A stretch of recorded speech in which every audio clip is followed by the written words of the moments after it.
have no rival. You have no equal. Yeah, songs like that are. Whoa. You just make a man want to speak Spanish.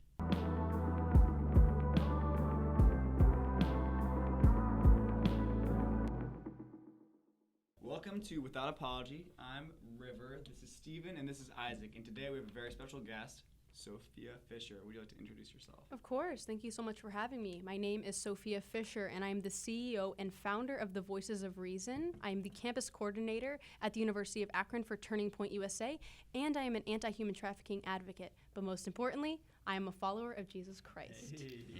Yes. What a rap sheet right there. Yes. So qualified. Yeah, that's awesome. So qualified. Thank you. That's very very good. Sophia, we're so glad you're here, and we're having you on the show for a couple reasons. One, you're a close personal friend, and you're awesome, and we all love you so much. And second, you are heavily involved in the political realm. You do tons of great work there, whether it be for women's rights or sex trafficking and all the stuff that you're up to. You're always doing something awesome in the political realm.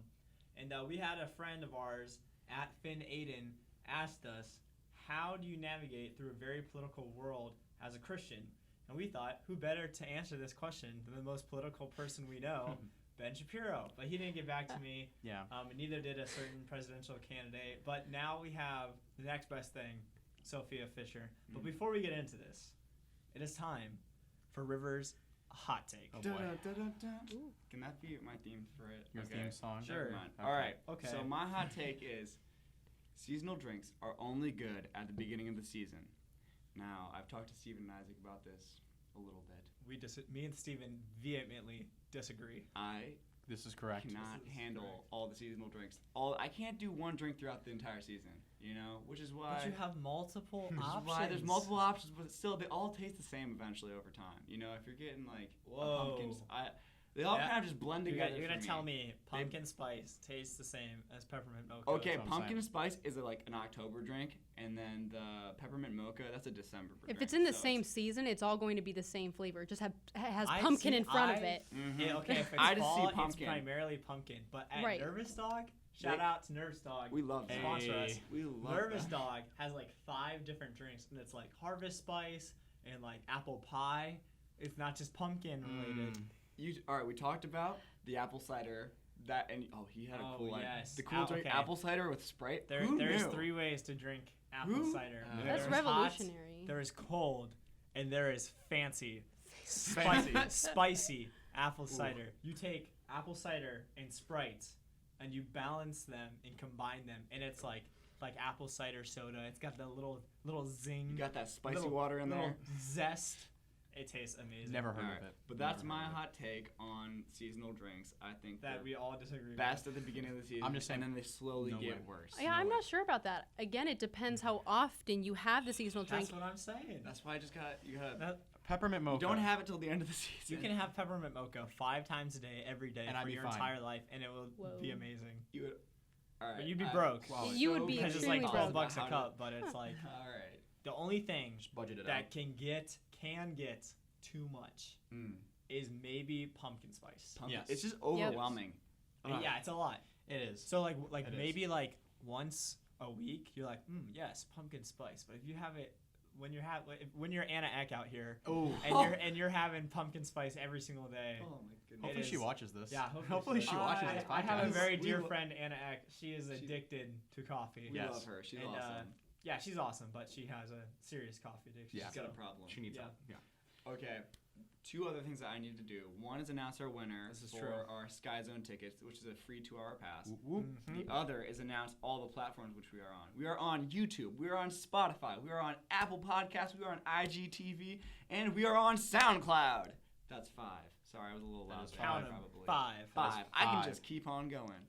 Up and to then, 5. Up to 5. Up to 5. And then the winner. Can I get a drum roll? Just a little. The winner of our Sky Zone ticket is at Lauren Carr 1. So congratulations. Let's go. Congrats, Lauren. Round of Good applause. job, Lauren. Yeah. Super proud of you. Lauren is super cool. Wow. I don't know. Wow. I don't know Lauren super well. From what I do know, Lauren's cool. I mean, she listens to the best podcast in the entire world, Absolutely. and she likes Sky Zone, so that's pretty cool. Yep. We're gonna be doing another giveaway here soon. We're gonna be giving away 2 more tickets. Yes, That's what I'm you heard talking me about. correctly. 2. 2 free Sky Zone passes. So if you're Lauren's friends, you need to follow us on Instagram at without.apology Yes. to find the instructions of how you can win yourself your very own, highly coveted, never imitated, free Sky Zone passes. Never. Facts. imitated. Never. So we're going to jump right into it, kind of after we had that whole thing. But Yeah. now we're going to jump right into it. Yeah. So Sophia, Finn Aiden asks, how do you navigate through a very political world as a Christian? And as a Christian that you are in the realm of politics, how do you navigate through this? Yeah, Isaac, that's a fantastic question. How, as Christians, do we navigate politics? That's tough, and I've had to ask myself that question a lot, and I still do. I think it really is just issue based, right? So as Christians, I think there are issues we are going to agree on, and then we're also going to disagree. And I think it's okay to have disagreements, right? Whoa, that's the new hot take. Yeah, You can disagree whoa. with someone and still be their friend. Right? What? No. We live No way. in a day and age where if you disagree with someone, then you're no longer friends with them. Yeah. That's crazy. The political polarization right now is at an all-time high. Why is it not okay for us to have friends across the aisle? Yeah. Mm. Yeah. And I would say go. that the culture has shifted to a strange sense of the definition of the word love. And so when people think love, they think approval. So if you love me, you're going to approve of who I am and what I do and all that stuff. When in reality, we look at the Bible, and sometimes it can be the exact opposite of that, is that you truly love someone, so you disapprove of what they're doing for the sake of their own self, whether they can see the goodness or not. So we, as Christians, accept everyone, and we love everyone. Without a doubt, we love everybody, just as Christ loves everybody. But in that loving manner, in a true loving manner, you don't necessarily approve of everything that they're doing. And I think that's something the culture has shifted, is that if you love someone, you approve of everything they're doing. And if you don't approve of it, and if you make someone mad or you trigger somebody or anything like this, all of a sudden you don't love them. Yep. And I was just gonna bounce off that as like I was gonna say something about the approval culture. You know how we all want to be approved of. So we'll just change just to be loved in a sense. But as Christians, we're all called to have one mind, and it's supposed to be unity. We're called to all be together and have one mind in Christ. And all the issues that are out there on the table, they can be seen in the Bible and answered with biblical thought and reading of the scriptures. A lot of the this is what I get all the time, just talking to like either like new Christians or people who don't believe or people of other faith, is that the Bible doesn't talk about that. So how can you tell me this is how you answer this when the Bible doesn't talk about it? Well, like, sure, you can think that, but that's wrong to think that, because in reality the Bible actually has very little amount of gray area. And so I took the liberty of jotting down some of these things the Bible actually talks about. So what are some hot topics today? Racism, injustice, abortion, border policy, all this stuff. Like the Bible, there's no way the Bible talks about all that. False. Oh, false. Yes, it does.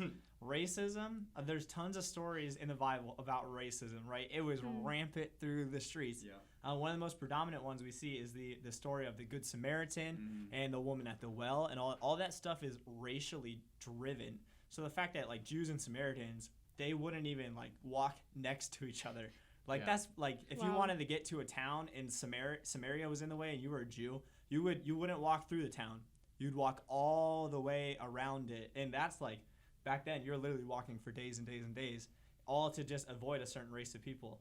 Injustice, the most unjust thing that's ever happened in the entire world was the death of Jesus Christ, a person who did no wrong, no evil, and nothing, and was given the worst punishment and death that you could ever given.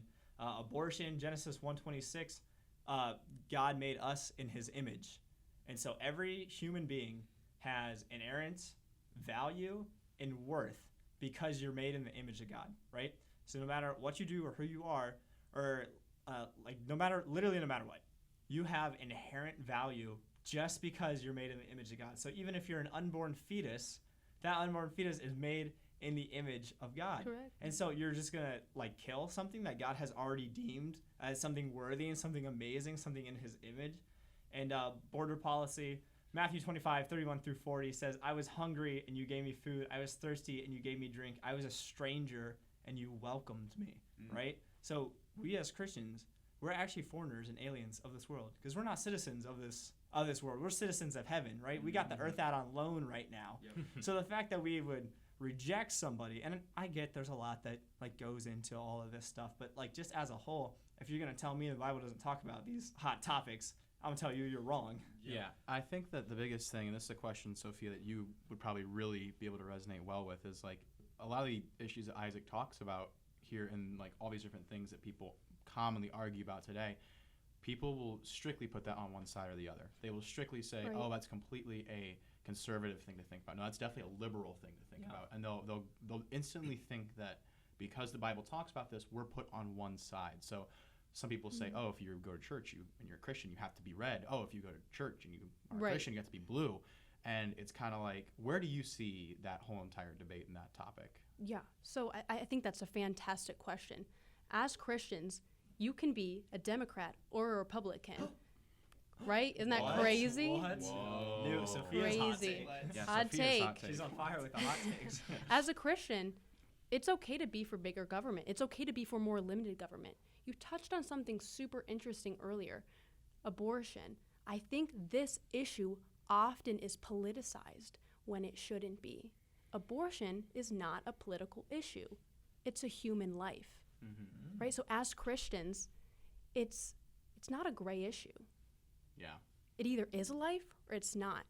Yeah. Issues like that get thrown into the political realm, I don't think, when they should be. And other issues, I believe they are gray. For example, let's talk about gun control. As Christians, if you are for more strict gun control and I'm for more limited control, okay, that's okay. We can disagree on that. Let's find common ground. Yeah. I think it's Yeah. okay. I heard Paul had a gun, actually. Oh, wow. I heard Paul had a Yeah, 9. wow. He was, Just yeah, Paul was casually. always packing. Yeah, I think He's that strapped. it's really important also that that what you kind of touched on, Sophia, was really crucial. Is the idea that kind of like I heard someone say once, we're not blue, we're not red, we're kind of purple. We're kind of like that little middle area where it's like there's some things that if you look in the Bible, we are very, very democratic with, and we're very, very Republican on other sides of some things. And I think that when it comes down to kind of which you choose, that's completely based on, like you said, those gray area topics. Yep. And so, and I was kind of thinking, we were talking about like, hey, what should we talk about for this politics issue? I was like, man, how much do you have to kind of think about somebody else and like dislike or even hate somebody else on the other side of a political spectrum? And that causes a disconnect of a brotherhood or a sisterhood of Christ that we've been told about that. Like you really can't sit there and say, oh, because you're this side, because you take this stance, it's Right. like, I hate you now and stuff like that. It's like, yeah. I think in politics, I think what we forget the majority of the time is that oftentimes both sides want the same thing. We just disagree on how to get there. For Yeah. example, I will bring up the gun control thing again. We want to see less gun deaths, right? We just have different ways to get there. The right is saying, okay, this is how I see it. And the left is saying, all right, this is how I think we're best going to get there. How do we have common ground? How do we recognize as Christians that you still have human value just because we disagree, even though we disagree? Yeah. Yeah. And that's a big thing, especially for me. So all you Enneagram fans, here you go, right? So I wasn't a big Enneagram guy because I don't think you can boil someone's personality down to a number. But I get the whole point of the Enneagram, and my mom is super into it, but it's whatever. So for you Enneagram people, I'm a 7-8. I think that's a thing. 7? A 7 wing 8. Wow. Right, I know, 7 wing 8. And so an 8 is a challenger. And so for me especially, I have to find the balance between being right about something, and I still really like to be right about things, and preserving the relationship with the person that you're talking to. And I think in politics, like things can get cutthroat and like stuff, like all this stuff goes down. But I think what we lose most often is that relationship aspect. So like even what we talked about last week, how does someone, like the biggest witness of God is relationship. Your relationship with them, your relationship with God, your relationship with other people. So especially when we get into politics, we seem to disregard the relationship side. And it's like, oh, you disagree with me? Well, burn down the city, like get out of here, like all this Right. stuff. when in reality, you can totally disagree with people. That's totally fine. But that relationship is the whole point of like being alive, is to have these relationships with all these people. And we're just willing to throw that out at the drop of a dime because you don't agree with me on a political stance. That is something. Yeah. Yeah. For sure. That is intense. Yeah. Yeah. I And think. go Steve. Oh wow! Go Steve. I'm able to go. Beautiful. Go Wow. for it. I think that's something that I was kind of thinking about as well with this is the idea that really you can look at politics and you can look at like how people look at politics and you can see that people really do take this to the extremes. I mean, obviously you have like extremists on both sides and Correct. people always talk about those, and they're honestly what you see a lot in the news media is like coming out very prevalent and stuff like that is all these like very, very, radical people or these very, very, conservative or these very Yep. liberal people. And so Right. it almost kind of turns into this idea of, well, where really do you put this kind of faith or belief in? Do you put it in an earthly system like a bipartisan government that we have? And I mean, it's great. The government has flaws. It has benefits. I mean, it's a working kind of mechanical system. Or are you putting it in this faith of the Word, of the faith of Jesus Christ and what he kind of tells us to do when it comes to certain political issues? I think that the weight, it's almost like a scale. I think we kind of talked about this before. Yeah. It's like a scale. It's like, well, which one's weighing down more, your faith or is it this earthly view of politics? So I think that's really a thing that the Bible does talk about a lot of times. In fact, in Titus 3:9 here, I'm going to read us a little bit of our wonderful scripture here. We love it. Hit 'em. It says, "But avoid foolish controversies, genealogies, dissensions, and quarrels about the law, for they are unprofitable and worthless." Now, the verse is talking about the context of the law being the Bible. Obviously, what many, many people back in good old Roman times, good old 2,000 years ago back in the good old day, when this was written, they were living off of the law of the Bible and living off the law of God. And so that is talking about that. But really, if you look at it, like we can apply that to common day society. We can apply that to Absolutely. Right. this idea of, man, some people, they just throw out these things and I'm just like, whoa, like where did this come from type of deal. It's like that is a foolish controversy. That is a foolish discussion to really have about something like that like taking someone's life, even though, there's still a fetus or something like that. It's like that's a life that God has put in to the world for a reason. It has a reason, it has purpose, Yeah. it has meaning, like Isaac was talking about. So I think that like we really like to kind of make it our religion a little bit. Politics is like your own little belief system of this is actually what I'm going to believe in, and all of this must be my belief system. If I'm a conservative, Republican, I must be in line with all of these ideas then. It's so easy for us to slip into politics becoming your religion. Like Yeah. this is what you put your trust. People put their trust in the least trusted profession in all the world. Like you survey like American, like I don't know, like 90% of the people say they do not trust politicians because all politicians, not all, but like majority of politicians, all they want to do is win and like get their thing out there or whatever, right? You're gonna turn that into your religion. Really? You're going to turn these Right. sometimes crazy, ridiculous people into religion, people that will do anything and cutthroat to get what they want, like and people will so easily and naturally and rather put their trust and their faith in that than a God who is and forever will be the same, and a God who loves you and a God who wants the best for you, and all he wants to do is see you come to him. You'd rather put your trust in some random politician than that. Like, what a tragedy that is. Yeah. I think that's really interesting that you say that. Personally, as a Christian that's involved in politics, it's so easy for me to put politics above Christ. Being surrounded by it all the time, you have to constantly remember what's eternal. What is my hope put into? Jesus. Yeah. And like off of those two comments, like it's like people try and like identify themselves by like what they are you red, are you blue, which party are you in? But no, it's not about what you are, it's about whose you are. Because Jesus called us to live like him, and when you are in him, you begin to become shaped like him. So our minds are supposed to be focused on the things above. I mean, who said this? It's like if you go for the world, you're going to get nothing. But if you go for God, you're going to get the world thrown in there with you. Yeah. So it's like focusing on God at all times because he's ultimately has his hand on it and he's in control.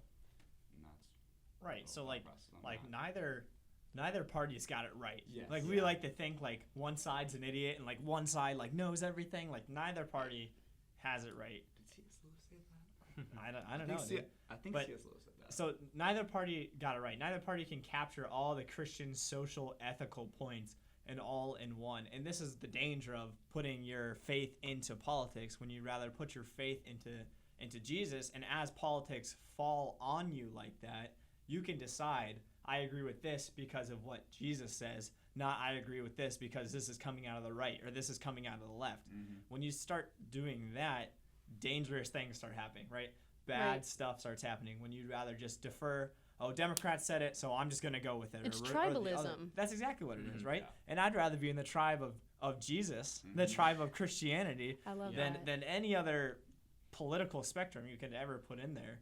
And so it's a real shame that we would put so much trust and energy into politicians and like all this like BLM, and I see these black squares on Instagram all the time. Like if Christians would put as much effort as showing Jesus as they do into showing their political opinions, Wow. like what would the world look like? We have Yeah. these insane marches and protests. Like, why Right. does no one protest for Jesus? Mm. Why does no one protest that everyone? I'm for real. That everyone Yeah. who doesn't know Jesus as their Lord and Savior, like they're going to hell. Mm-hmm. That's a reality we Mm. live with, and I don't see everyone posting a bunch of crosses on Instagram all Right. the time, right? And like literally, every time I open up Instagram Yeah. or Snapchat or whatever, I just get smashed in the face with something political. Yes. And like, why can't we as believers put this same energy and the same intensity and same passion into showing what we think is true? If you think Christianity is true and you're not telling people about it and you're not showing the truth that there's heaven and there's hell, there's life and there's death, if you think what you think is true and you're not evangelizing, what are you doing? Yeah, I think I wrote a good old Stephen Gamauf statement here on this. This is it original. MLA? This is not MLA, nor is it even probably grammatically correct, to be honest with you. But I said that we are living in a world with politics, in the earthly world. Every single day that you look around, you have these different beliefs coming out, these different, whole entire ways to handle all these problems. But you also have to consider politics in the heavenly world as well. You are always going around. If you think about how people politicize, you're politicizing for Jesus every single day of your life. You should be, at least. Because every single time that someone looks, let's say, and says, well, you're a Democrat, there's a whole list of things you could probably just list off right there. The assumptions, the precursors that you have almost to that person then. Could be completely false, could be completely whatever. If someone says and goes up to you and says, I'm a Christian, you probably have these certain thought processes that run down of what they're probably like, Right. hopefully. And so you have a calling, the Great Commission, to Right. everywhere you go, politicize almost for Jesus. To go Campaign for Jesus. Campaign for Jesus Jesus. 2020. So true. I mean, Right. our highest calling as Christians is to love and serve Him, not stand up for government. Mhm. Absolutely. Yeah, And exactly. in politics, I have to remember that. You touched on another thing that was really good, talking about what if we were this excited about Jesus? I went to a rally the other day, and going to those things are fine, but I went to it, and I was with my friend, and she said something super interesting to me. It was after the rally. She said, Sophia, what if we were this excited for Jesus? What if we rallied like this? What if we got as passionate about Jesus as we did politics? Yeah. And that's so true. And it really just hit home for me. And I was like, wow, how many times do I get caught up into politics and I'm so much more excited to share that than I am Christ? Yeah. And it was a really good Yeah. checkpoint. Yeah.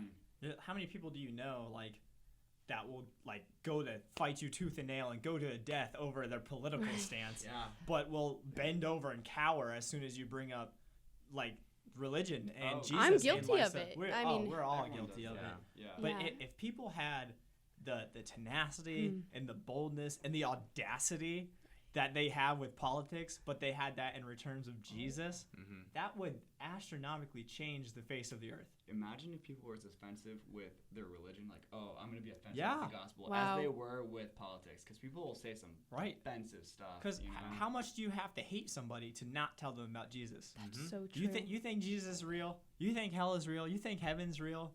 And you don't tell people about that? Okay, Sophia. So we brought you on for a very specific reason. We just want to ask you a few questions that we could answer, but probably not to a full satisfactory extent, and I believe that you can because you're in politics and you're awesome, okay? Thank you. So, should Christians even get involved in politics? Should we just avoid it altogether and like go in our Christian little bubble? Or should we actually get involved in it and like be a part of it? Obviously, you're a Christian and you're a part of it, so that might already answer the question. But what do you think about Christian involvement in politics? Again, that's a great question. I think as Christians, we should be aware of what's going on around us. There are so many things happening and different laws that affect our lives that we should know and be able to talk about, right? But again, as I mentioned earlier, our highest calling is to love and serve Him, not to fight for government, right? So I don't think it's an obligation, but I would still encourage every Christian to look into what's happening because it matters. Yeah. And I completely agree because I would look at passages like Matthew 5:13, where it's telling us as believers to be salt and light of the earth. And like one of the best ways we can be salt and light is in the political realm, like making like actual changes and difference in legislator that would help our cause, our Christianity cause, like stay afloat and stay active and be all these things. We have to also fight to protect religion. Yeah, exactly. Yeah, the world is moving more and more towards anti-religion in government and things like this. And so Christians, if you feel that calling on your heart, do it. Get involved. Go and be political to do all the things you can to protect religion, protect our churches. Because if you think about it, we got the world on loan right now, right? So we're just renting out the world, waiting for Jesus to come back. So we need to do everything that we can to protect the earth and the environment as well as the people and our religion. Speaking of stepping in, how Christians should take advantage of that, Jesus, how he answers Pharisees when they're questioning him about paying taxes, and they're asking, is paying taxes to Caesar lawful? Jesus responds, well, give back to Caesar what is Caesar's. He does give back to Caesar what is Caesar, give to God what is God's. And he's responding about like our hearts and like giving tithing and all of that and like taxes mainly. But he gives a response. He doesn't just stay quiet, which is like the biggest thing for me. He doesn't just back down. He doesn't under pressure. He doesn't get cold feet. He's just like, no, honestly, just straight up give to Caesar what's Caesar's, God what God's. I don't think Jesus gets cold feet. No. But you're exactly God right. Is like God. like Jesus tells us to respect our governing authorities, abide by the law, as long as we are abiding by His law, and that law doesn't intervene with God's law. Right? And so some things that actually we would say might disagree with God's law are things like Black Lives Matter and police brutality and all this. So Sophia, what do you think about things like Black Lives Matter? Like how do Christians look at things like that? It's a very heavy subject to talk about, very controversial. But I want to first start off by separating two statements. Black Lives Matter, the movement, is different than saying Black Lives Matter, the phrase. So I want to acknowledge that first and foremost. So let's talk about the organization. Let's talk about Black Lives Matter, the movement. What's been happening these past few months have been crazy and extremely hurtful. I think our country is just really grieving a lot right now. And there's a lot of chaos. A lot of people have passion that is, and just anger that is just completely chaotic right now. So let's talk about BLM. BLM, I believe, is a Marxist organization. And I know that's extremely controversial. But what does that mean? Promoting a classless society in the distribution of goods. BLM says on their website that they denounce the nuclear family. As Christians, do we support that? Do we support rioting and the burning of cities? How can we go about disagreements? How can we go about talking about police brutality without destroying our witness? Yeah, and that's the line you got to walk, because we talked about earlier, like you can be right in a political argument, but would you rather be right or preserve that relationship that you have with someone? Yeah, and that's not to say like roll over and like let them say everything they want to say and just be like, okay, well that's your truth. Like, okay, first of all, there's no such thing as your truth. That's another. There's your opinion. There is the truth and your opinion, but that's a whole different conversation. And so I think what Sophia is saying is absolutely right. And credit to the Black Lives Matters organization. They have successfully created the most difficult name in the franchise in the entire world. Right? It is so semantically overloaded. It's absolutely ridiculous. But the movement itself, as Sophia was saying, is maybe not the best movement in the entire world.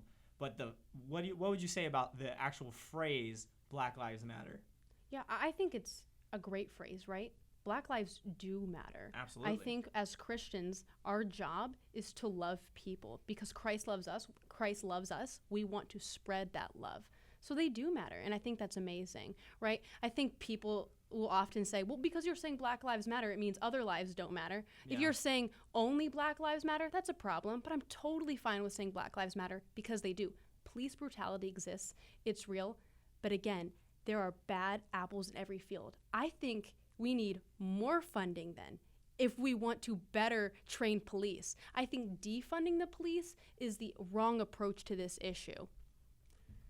I think that the big thing that you have to look at when it comes to everything you've been seeing in the news and everything you've been seeing with that is it's very easy to understand a situation that the news portrays, and it's very easy to understand the fact that that probably it's not going to give you every single little detail. You are not, these people who these acts are being done to. You're not the policeman. You're not really in these shoes. And I think that really when you look at it, if you're called to love everybody, right? Yeah. Of course, Black Lives Matter. Every single life on this earth Right. matters.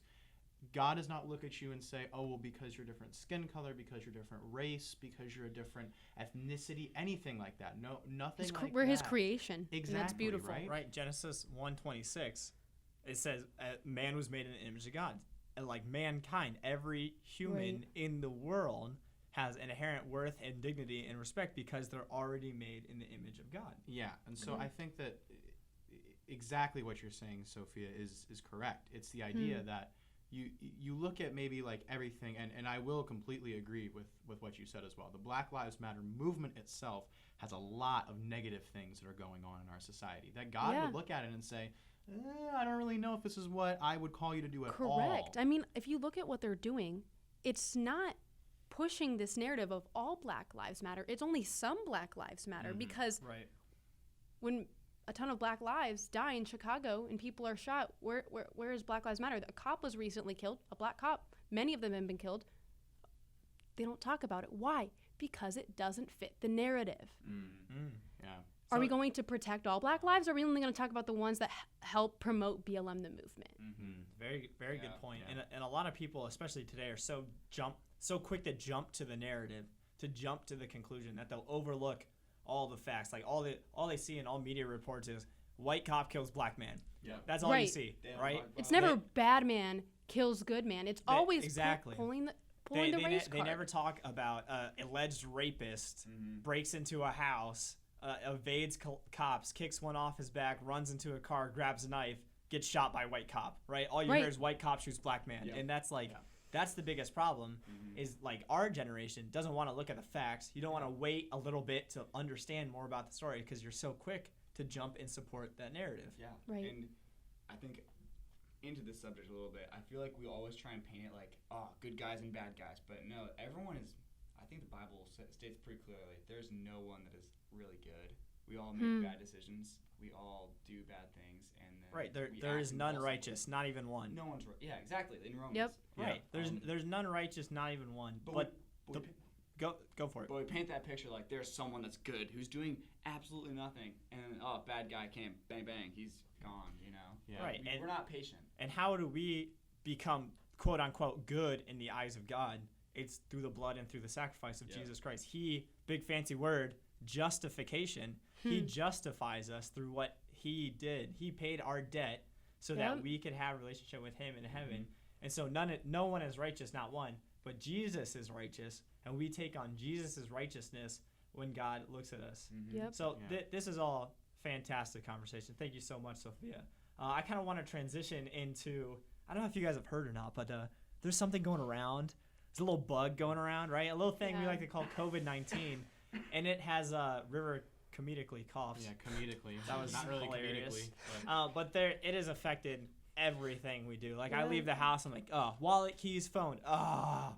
And the mask. I forgot the mask. Yep. And it affects everything we do. And it is so easy for us to negatively look at this. I can't do this, I can't do this, blah, blah, blah, blah, blah, whatever, all because of regulations, and a lot of stuff is politically incentivized in regards to COVID-19. Yep. So, Sophia, the wise Sophia, goddess of all politics, how do we look at COVID-19 as a Christian?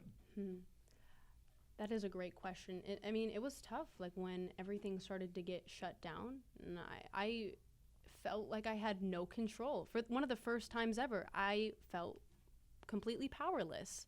The government was mandating everything, and I felt like I really had no say. And that was scary for me. Mm-hmm. But things such as shutdowns and masks, yes, I have my opinions on them, and I do think a lot of them have been restrictive, and I think shutting down the economy completely is the wrong approach. But as Christians, how can we speak up for things when we believe that there is an infringement on our rights? But then how can we also, going back to what we talked about earlier, not get caught up in meaningless controversies? If we have to wear a mask to church, if we have to wear a mask out, how do we just say, okay, I'm going to do it? Ultimately, I can't change that. Mm-hmm. Sure, you can rally, you can fight against it, but how ultimately can we still be a witness for Christ and navigate COVID? There's a really, really good thing that I like what you said is just like you just kind of take the bull by its horns. You really don't try to necessarily say that it's like, oh, well, I'm just going to go up, I'm going to go rant and rave about this, I'm going to go rally about this, no maskers and stuff like that. And I'm just like, the best way to do this, and I think a lot of things that Christians do, and a lot of people that a lot of Jesus followers will do as well, is they'll go ahead and they'll show you the light through tough times. Mm-hmm. Yeah. Through, 2 Corinthians 12:10, the verse I literally live my life by is, therefore, for Christ's sake, delight in persecutions and insults and difficulties. And it's like, for when you are weak, you are strong. It's the idea of like, I'm just going to kind of do it. And you know what? I'm going to show Christ's light through it. And I think that the biggest thing that like Christians have done is we have done that. I think that I've looked around and I've just been like, man, like I have so many different opportunities. I have so many different things. Right. And like it gets to a political issue. River, you were talking earlier about unity in the body of Christ, though. And I think it's crucial during times like this. The body in this time has thrived. Like Grace Church, like I've seen, like as hard as it's been, we have learned to grow in so many different ways, like with Zoom. In new ways, right. In so many different ways. And I'm like, it blows my mind, like, okay, obstacle, God's overcoming that. The church, the body is going to overcome that obstacle. And it's not together. like... It's crazy. And it's not like we're just vibing, God's vibing, church is vibing. It's tough and then stuff. God's like, oh, what's that over there? Oh, COVID? Like, God is not caught off guard that this happened. He's not like, no, I said release this, not COVID. And the angel's like, wait, what the heck? And so, like, it's not like God's caught off guard by all of this. This was his plan. And at first, I was very discouraged because I felt like, my plan is canceled, this plan is canceled, we can't reach this group of people, whatever. But I don't know the exact stats, but I was at a Grace Church meeting, and they threw out, we've reached 80% more people in our local communities by going online. And we never would have gone online in the way that we did unless COVID-19 happened. So it's not like God's caught off guard, and it's not like we're all doing happy-go-lucky. Like, there's lots of struggles. Right. This has impacted people. People have lost their jobs. The economy has tanked. Suicide. And mental health. It's all skyrocketing. It's off the charts. There's been more, I think, like 3 times more death by suicide than COVID-19 in the United States, which is it's heartbreaking. It's heartbreaking. Sad. But in regards to like practically looking at the law and stuff like this, we would look at verses like Romans 13:1-7, and it says, "Let every person be subject to the governing authorities, for there is no authority except from God, and those that exist." Sorry, my alarm went off there. And those that exist have been instituted by God. So, like, your governing authorities, God had ordained them to be there. That's like, a tough one. Whether you like them or not. Yeah. God wants them there. And, like, we abide by our governing authorities. I will wear a mask to go to the drug mart. Don't want to do it, but I'm going to do it, right? Because the next verse, whoever resists the authority resists God. Yep. I don't want to be resisting God. That leads to a whole bunch of mess and everything that's going on. But with the struggles that COVID-19 and Black Lives Matter and police brutality and the election in 2020, the year of 2020, just all the crazy stuff that's going on. I'm going to end it with this, and just a word of comfort, a moment of peace that you can have, and pray this verse to yourself. Matthew 6:25. I love the heading. Do not worry. That's just the heading of the verse. Therefore, I tell you, do not worry about your life, what you will eat or drink, or about your body, or what you will wear. Is not life more than food, and the body more than clothes? That's insane. Is it not more than what's going on? The next verse, look at the birds in the air. They do not sow or reap or store away in barns, and yet your heavenly Father feeds them. Are you not much more valuable than they? Can any one of you be worrying at a single hour to your life? Wow, that's powerful. I think that the big thing that I know I'll end off with is this idea that no matter what, I would encourage every single person, like, that right there is why you should put your trust in God more than anything else on this earth. Stephen. Yeah. So it's like, this right here, everyone can, I don't think I know a single person that if they're involved politically in any sort of the United States, it's not worrying the heck off right now. Right. They are freaking out. This election is huge. They're saying all these different things, and it totally is. Don't get me wrong. Yeah. But it's like, man, you can only worry so much. Can you add a single hour of your You life can by only- worrying? You can only worry so much Right. before I'm sitting there and I'm like, man, you're freaking out about this, you know? Right. So I'll end off with this, is just simply, do not let any political issue, do not let anything like that divide you in a community, in a fellowship, and just put your trust in something that's better than politics, that is better than political discussion, and that's God. That's it. Don't let politics divide you. Let Christ unite you. Oh, I like that. There we I'm gonna go. go around the table. My last thing. I actually want to take you all up on this challenge. When you have a second, because we all have time now with Corona stuff. We got. You We say all you don't got got time. time. You say you don't got time. You have more time. You got time. Yeah. Okay. Take a second. You got time. Look outside. Look at how God takes care of everything. Actually try and take in the natural stuff in the world. Look at the birds. Look how they're still around. Yeah. Look at the grass. They're still Look how- around. I love Donnie Varney.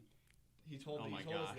Look at the grass. Go outside and look at a blade of grass. Look at how unique it is. It is completely taken care of. It's all cells, but it's also sharp and it's thin. It's thin enough and soft enough to walk on, but it can cut you if you try hard. I mean, it's like, Wow. Yeah. they're just so Grass, unique, man. and God takes care of it. If you take a second, just look at it, and you'll understand that God actually has His hand on it, and He has so much control in the moment. So, and not just this moment, every moment. So please, take a second, look around outside, look around just in your life, look back on your life, look how God has brought you to this moment, and look how you can have hope in the future that's gonna come. Yeah. Exactly. And 'Cause I'll He takes good care of us. agreed. I'll end with this. I love what you all just said. I think it's totally great to fight for what you believe in, especially, as we approach the election. But ultimately, we must remember that whoever is in the White House, Jesus is still king. Amen. Amen right there. Very good. All right. Thank you guys so much for joining us on our wonderful podcast, Without Apology. Special thanks to Sophia Fisher. Check her out on social media. Make sure to follow us, and you can win yourself a highly coveted, never imitated, free Sky Zone Pass. Make sure to follow us on Instagram. Make sure to follow us on Apple Podcasts, Spotify, SoundCloud, YouTube, and IGTV. Thank you so much for listening. And remember, follow God without apology.